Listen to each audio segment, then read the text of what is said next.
How's my China? So another half Everest in the bank on Sunday.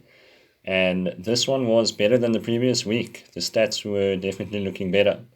So last week was 309 watts normalized power, and the time was also 12 minutes faster overall. Now, as you probably saw on my Strava, I'm not just riding this climb up and down. When I do these training sessions, I also go back home. So by doing that, I also lose another 6 minutes of time, or I gain another 6 minutes of time.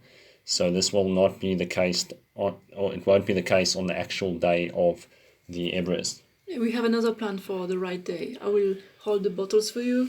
Well, actually, we're not going to be using bottles. We're actually going to be using some coffee cups.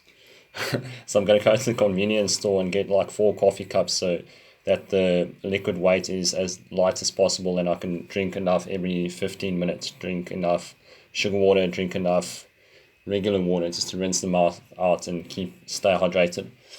So yeah, you can see the form is looking pretty good. Cadence nice and high. Thanks to my babe for the compact crank and the 40 cassette at the back. And yeah, the actual elevation of this climb on Strava is 50 meters, even though the GPS gives us slightly higher readings. So what I'm going to be doing is I'm going to be using the 50-meter stat instead. Just in case. Yeah. So that's going to be 177 reps exactly, or just, yeah, it's 176.96, but 177 is better. I like to have a whole number. Yeah. And this time you felt much better after that half Everest. I could see the difference. Yeah, I really did, because the previous week I took molasses.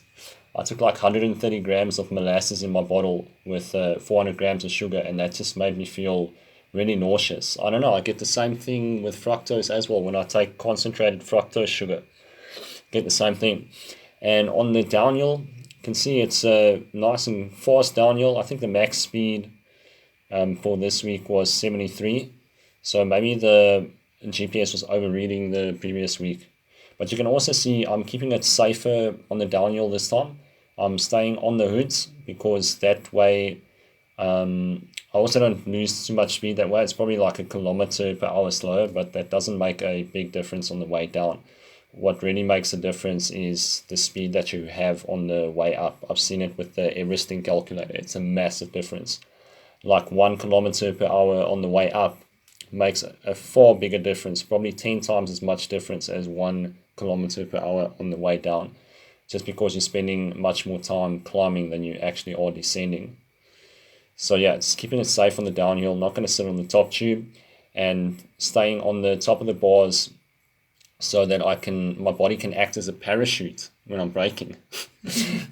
So you need to cut down as much speed as possible when you reach the bottom parts of the descent. Yeah, you're still training. You're not doing the Everest on the. It's not the right day yet. So why would you take risks? Yeah, well, the idea is just to practice how it's going to be for the actual Everest riding.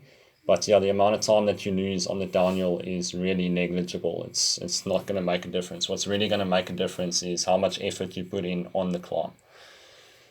And you look well trained. Huh? You look fit. Yeah, the fitness gains are coming along nicely, and people might be wondering why I'm just doing a half Everesting training.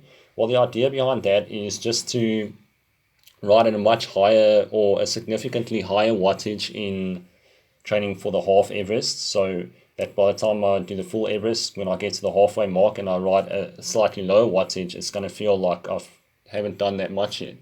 So that way I'll be able to just keep going to the end. And as you guys know, I've already got a big endurance background. I've done some epic rides before, 12-hour races, 500k rides. So yeah, I can really ride the whole day if I want to. It's not a problem. My body has that memory, so I know how to do it. The main thing really is just to get your fueling down, and the fueling strategy for this is going to be 500 calories per hour. So I'm really going to pump the calories. It's over 100 grams of carbohydrate per hour, and it's going to be sugar water, and banana bread, and some other vegan goodies if there is anything, like chocolate soy milk. That goes down quite well. So yeah, we are heading towards the end of this video. Do you have anything to add, babe? We will be many people on Sunday, I think. yeah, it's going to be a good vibe and lots of cyclists, some vegan crew, and I'm really looking forward to this. So yeah, going to give my absolute best, and we'll see how it goes.